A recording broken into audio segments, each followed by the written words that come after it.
For so long, people in the arts and television and movies and so on were really careful. There was almost a taboo about telling 9/11 stories.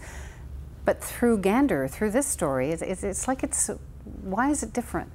Well, we didn't set out to tell a 9/11 story. I mean, we fell in love with Newfoundland. We wanted to tell the story not about what happened here in New York, but about how they responded, about how these people responded to a tragedy, and how we can all respond to a tragedy through kindness. So we call it a 9/12 story. This is how they responded, but also the show can be in response to any tragedy to some degree. If people were grounded somewhere, and that's what I hope the show does, is that we don't have to wait for a tragedy to bring out this kindness. And there comes a time when I think through art you can sort of look back and examine and feel both sides, you know, both the pain and the suffering, and you know, and the joy that, you know, the human spirit just tries to, you know, like as a species, that's what we do, or we won't survive. Well, it is quite the story in this age where you've got walls going up and you've got the president talking about, you know, banning immigrants, and then you've got Newfoundland welcoming them. So it's a particular message in a particular time.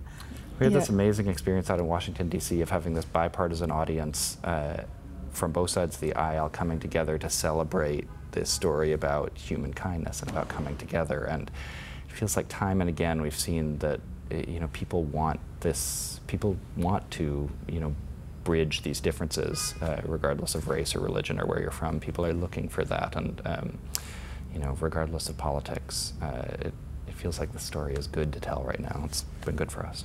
So our Prime Minister and Donald Trump's daughter went to see your show. What was that like? Did you get a phone call saying they want to, like, how did that go down? We did get a phone call telling us that it was going to happen, and there's a whole preparation of the theater, and he was so lovely afterwards. He thanked the stage management crew and the crew for letting them invade, really, you know, for disrupting, you know, what the usual rhythm is. Yeah.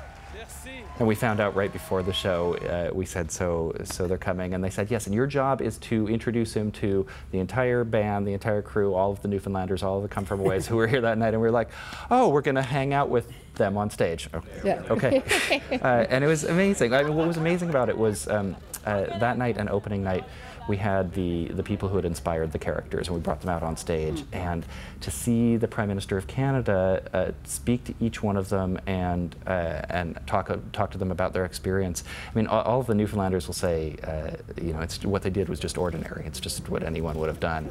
But to have it recognized by the head of your country, and to have it recognized by this New York audience giving them a standing ovation and cheering for them, it's really wonderful to see them, you know, realize that it's extraordinary. It's really amazing what they did.